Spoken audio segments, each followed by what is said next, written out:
Recall the under years of 2011, the so-called golden era of creepypasta. Evidently a misnomer, since people obviously knew how to make pasta not be scary by then. The internet tried to convince us that JPEG artifacts and real-time corruptions were the pinnacle of horror. And you know what?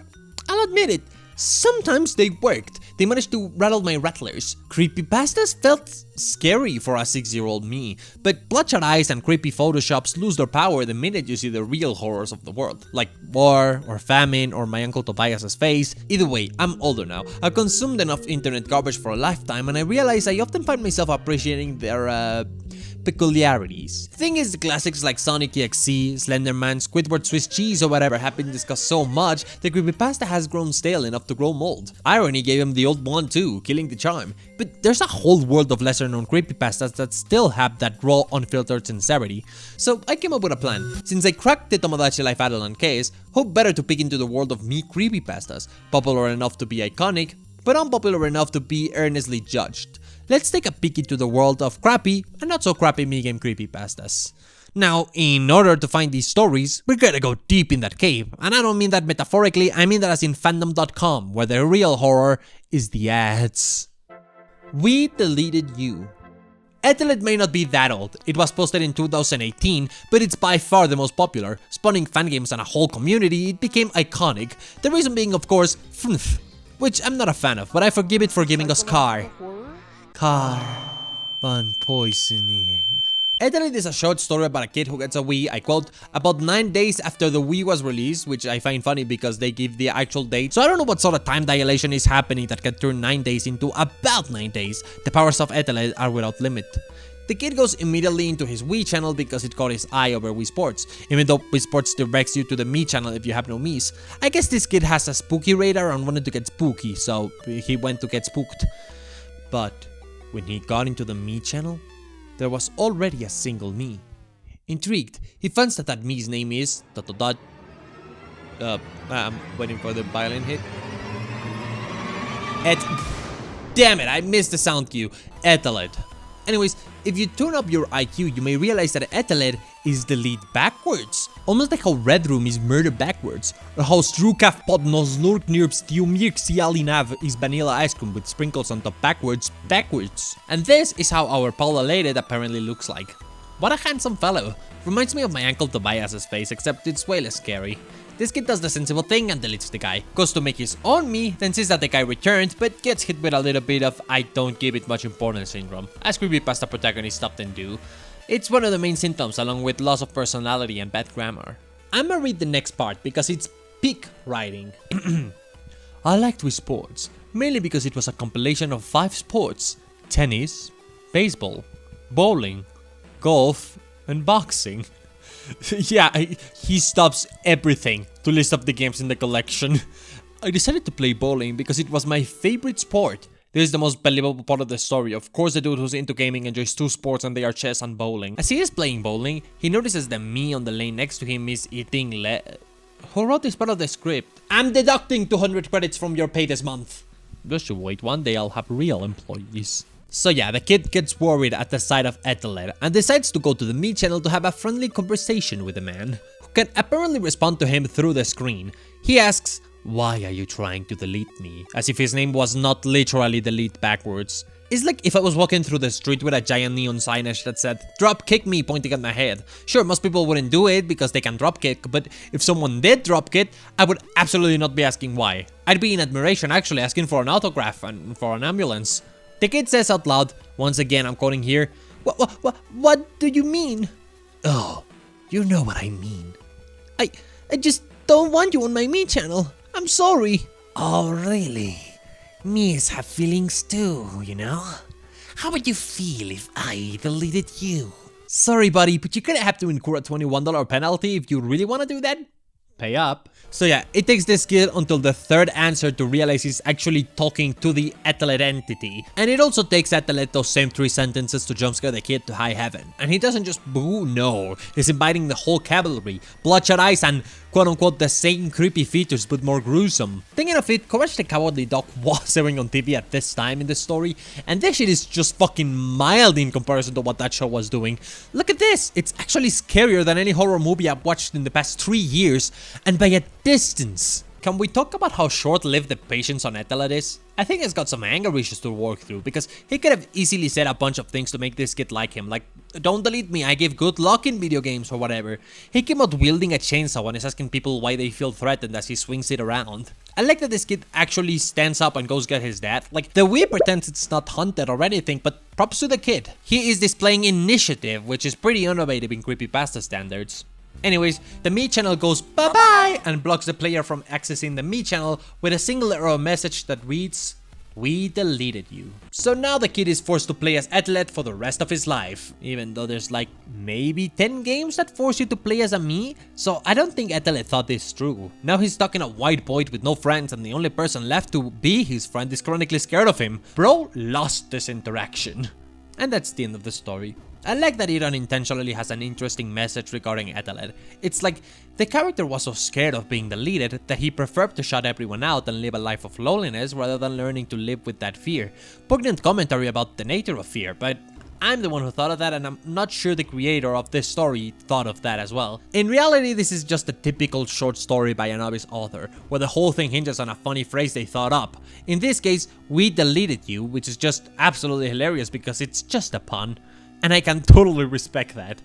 I have my fair share of unpublished creepypasta stories from 2014 with this quality of writing, and this is way better than whatever I did then, where I didn't even have the courage to release it, and then I made a Five Nights at Treasure Island fan game, but that's a story for another day. Point is, this is much better than my Steven Universe creepypasta where Rebecca Sugar had a brother called Ignacio, or something like that, and he had originally written Steven Universe, but at the end, Steven was stabbed by Pearl and turned into intestine confetti. I can't get angry at this.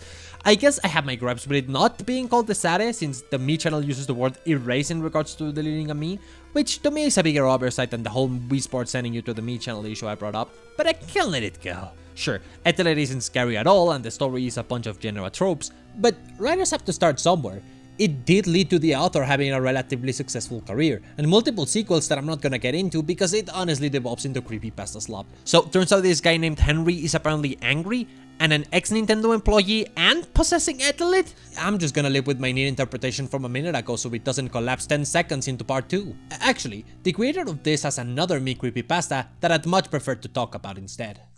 Tomodachi DEATH! I'm not gonna narrate this one or take as long because it's not nearly as iconic, but I'm also gonna let Nuclear Blue, the author, read this to you himself whenever necessary. The story was denied from Creepypasta Wiki, and so he just narrated it and uploaded it to YouTube, and it now has 370,000 views. That's genuinely a lot of views for a video with minimal editing like this one. People have told me that they cried watching this video of mine with 5,000 views, so if anyone can appreciate the achievement that it is to get a bunch of views on a story video, it's me, as I turn into jello because I am a creature powered by coffee and jealousy. Hi, my name is Daniel. Dad, I want some ice cream, anyone? So Daniel gets himself a copy of Tomodachi Life. The store clerk looks at him funny, and it's not until Daniel gets home that he realizes every Mii is set in the cover because they too have been destroyed by the agonizing wait for Tomodachi Life 3. He names his island, but it renames itself to Death Island. And no, it's not called Death Island because the Miis will do like really cool skateboard acrobacy, it's death because the Miis die! My Mii held his arm and said, "I have a cut in my arm." The game presented me with two choices, so I chose to put a bandage on my character. But it wouldn't let me for some reason, so I chose to rub salt in his wound. The game showed salt being rubbed into my Mii's arm. He screamed. Do you think the Mii screams like, as they do in Tomodachi Life because of text-to-speech limitations? He doesn't explain this very much. So, the Mii's apartment goes into Wii Deleted You mode and stops letting Daniel in, until the game plays another scream sound effect. This one probably more like a, but very loud. And Daniel finds... My Mii was in one of my friend's apartments, stabbing him with a knife, and when he was done, he was covered in blood. Yada yada, Mii goes on a killing spree as if he must escape the agony of not having a third Tomodachi game, does this beautiful image you're observing right now, hits him with a little greedy, says, "You'll regret what you've done to me." And then Ibuya ejects the game. I found the voice acting there pretty amusing, so that's why I'm putting it here. Next is a collage of dreams, including a dream potentially sponsored by Old Navy because for some reason the fact that he was trying jeans at Old Navy was a relevant detail to include here. And in his dreams, the Mii is also trying to kill him. That doesn't really stop the protagonist from playing the game again and getting the spooky video game shaders, jump scares and wait, is that Sam from Pring and Seikatsu in their profile picture?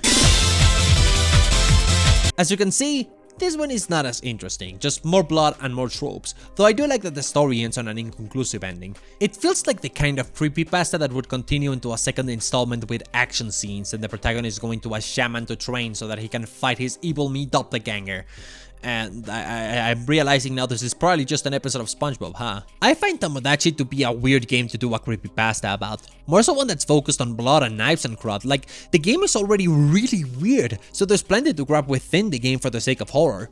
Just my idea I thought of in like 3 seconds right now, but you know that every islander starts as the same guy concept? That's practically a breeding ground for an interesting horror narrative about individuality or lack thereof.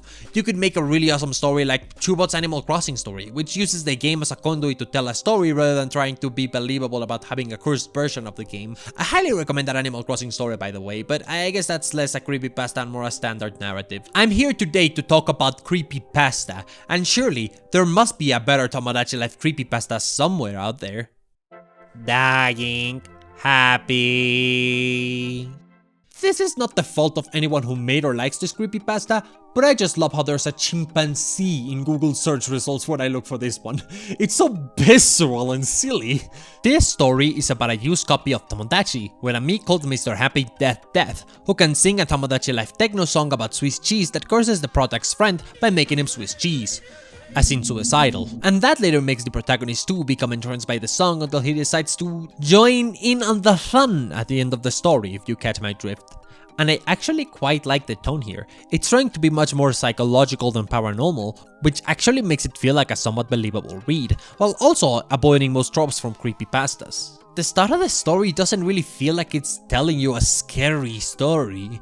It has a very casual tone and even makes fun of the way the horror elements are described. The protagonist pointing out how silly the name Mr. Happy Death is, or making fun of the song's lyrics like, "Happy Death is cool." He only finds them disturbing after he experiences the song himself, with the context that his friend died because of it. And near the end, the prose feels a bit more simplistic, as if to imply Mr. Main character is being brainwashed by the video. So despite being a silly story, this is actually a pretty competent piece. Then there's the way the game corrupts. Instead of glitching and stuff, the author decided to focus on tiny details from the game, like Mr. Happy shooting to the top of the popularity rankings. The biggest stretch it establishes is how a bit after the protagonist has become obsessed with the video, Mr. Happy shows up at his island uninvited, and how his Miis slowly start killing themselves graphically each day, things you can easily play up to the character's condition rather than the actual game breaking. It's very neat. Also bonus, the footage you're seeing right now was created and later described in the story, so it ups the disturbing factor of both the video and the story. It's surprisingly cohesive and shows how even a ridiculous creepypasta can work. Sadly, this is the upper echelon of production. Here's an example of the common situation that I found. Elisa! This guy finds an old Wii that can only play Wii Sports. The banner is a Mii with blood in their head. And then the protagonist starts playing baseball, disregarding all the mysterious glitches and disappearing files. And then eventually the game arrives at a match against Elisa. But the sky is dark and her eyes are glowing, and then she starts killing the teammates that play badly by beating them up with baseball bats, choking them and driving bats into Jesse's pixelated flesh in one of the most graphic scenes the protagonist has ever seen. Then, after the bloodbath, Elisa turns to the camera with blood in her face and bloodshot eyes and runs at the screen until a power outage, thankfully, stops her, even though the TV and Wii were unplugged way earlier in the story. It's extra, and it's just every trope imaginable put together, down to the final email from an unknown address that's apparently the game character. The only trope that is not in this story is someone trying to delete the evil Mii and it doing nothing. But excuse me if I don't give it props for not outright plagiarizing the most popular story in the genre. That does make me wonder though, who would win in a fistfight? Elisa or Eteled? Like, Elisa definitely has the higher body count, but her powers are way less paranormal than Eteled's. I guess it depends greatly on how well Eteled can control proximity. Can he delete someone from a distance, or can he only block them with like error message barriers? How far do his deletions even go? This thought experiment is genuinely more interesting than the story, and I'm needing a second take to make sure I'm really putting this rant on a video. Let's just say I took it upon myself to find more interesting examples that we can discuss here. Something more fun and creative, such as... Mii Fighter shipping? This is fucking terrifying! What is wrong with you people on the internet? Holy shit! The Miis are taking over.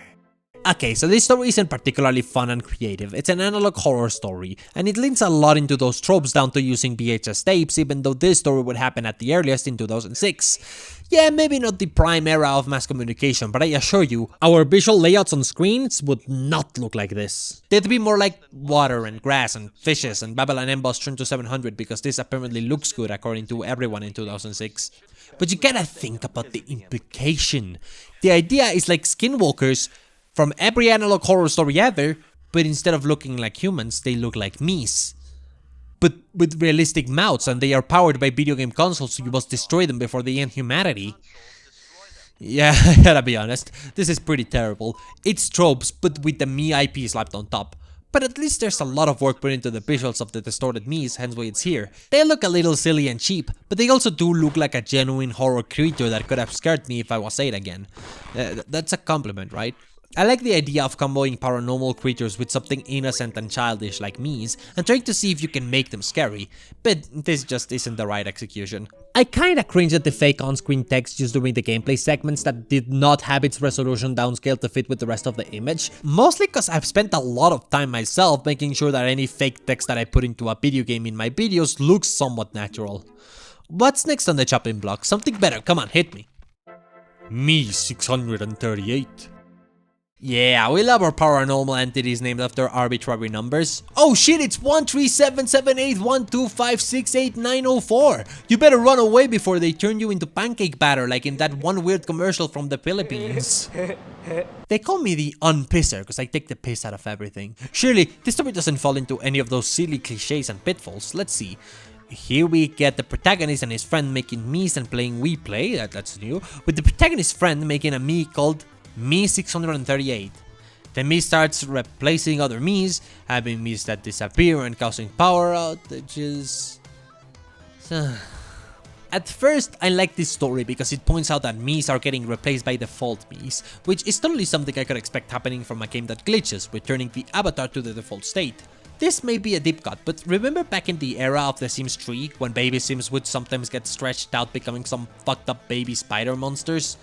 This was because the game started applying the default animation scale to kids, so the bones that control the animation would become relative to the default adult proportions, stretching out the model, and I really like this detail because it made it seem like a real fan wrote it. But then the rest of the details are like super big and uninteresting. Well, what's next? Not even using Miis for your Mii Creepypasta?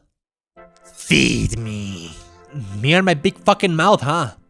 So the story is not about Miis, it's about Miis, like this. I do not know what makes me angrier, the cop-out or the fact that the distinction separates the concepts enough to turn this into one of the better stories we've covered today. In this story, a group of fans is really into this game called Mii, where you make little Mii-like avatars who can level up and also die in pretty gruesome ways. The kind of dark comedy game you could expect from a 2012 iPad game.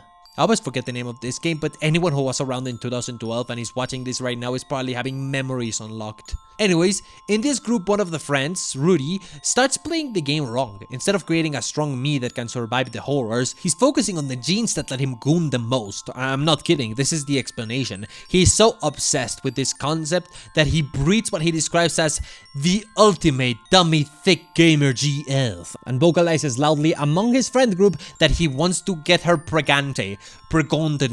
In layman's terms, pregnant. His friends tried to dissuade him by using arguments such as how the player has a god role and thus it would be weird to have a baby with one of the game characters, explaining the Bible like it's a horror film in the way, which is a move I couldn't see coming if I had the foresight of 4 parallel universes. But that does not stop the guy from getting the Mii lady pregnant through usage of the power port of the device. I wish I was joking when I say this is one of the better stories. So the kid is born from the gamer GF and automatically kills her, which doesn't surprise anyone since characters in this fake video game die all the time. The baby inside the game is a weird creature with claws and teeth that starts eating the other Miis, which actually makes Rudy proud to be a father. And of all the stories we've seen here today, This is the one where the characters are actually telling his friend to not play any more of the cursed game. Even though the most paranormal thing here is that apparently Buddy fucked his iPad, which I'd wager any real person with an ounce of intelligence would assume it was a joke or a lie. Either way, the creature escapes the game somehow and physically molds Rudy's horny ass to death. The police say it was a dog or something, but the characters know better. The story ends with them knowing that the creature is somewhere out there, but where? And like, this story's kind of awesome, right? It's silly as fuck, for sure, but the events of the story are simple yet fun. And if you actually read it, it's got this tongue-in-cheek prose that clearly isn't taking itself very seriously. It feels like a creature feature akin to Creature from the Black Lagoon or Little Shop of Horrors. It's almost like horror stories, and by extension creepypastas, are better when the author is simply not trying to be pretentious or making the story more than it is by using as many tropes and guts as possible. Basically, this video turned out to be a silent critique of the creepypasta and general internet horror. As someone who, as stated earlier, wants to write something good in the future, I think one of the things I value the most is creativity, being able to show personality through the way a story is written and the concept it presents. The author of this creepypasta we just discussed has a ton of short stories with similar tones. They are often based on pre-existing media. That is to say that inspiration isn't a bad thing, but eventually it's important to switch it up, whether it's by finding your own particular style or simply framing your spooky elements in a clever way like the Mr. Happy story. Creepypastas literally outline what you shouldn't do in horror, and Mii Creepypastas, whether they're good or bad, are no exception. So TLDR, I'm trying to raise funds to create Eteled in real life, so if Nintendo decides to delete the Miis from the Switch too, we can unleash him upon them. Your support is greatly appreciated.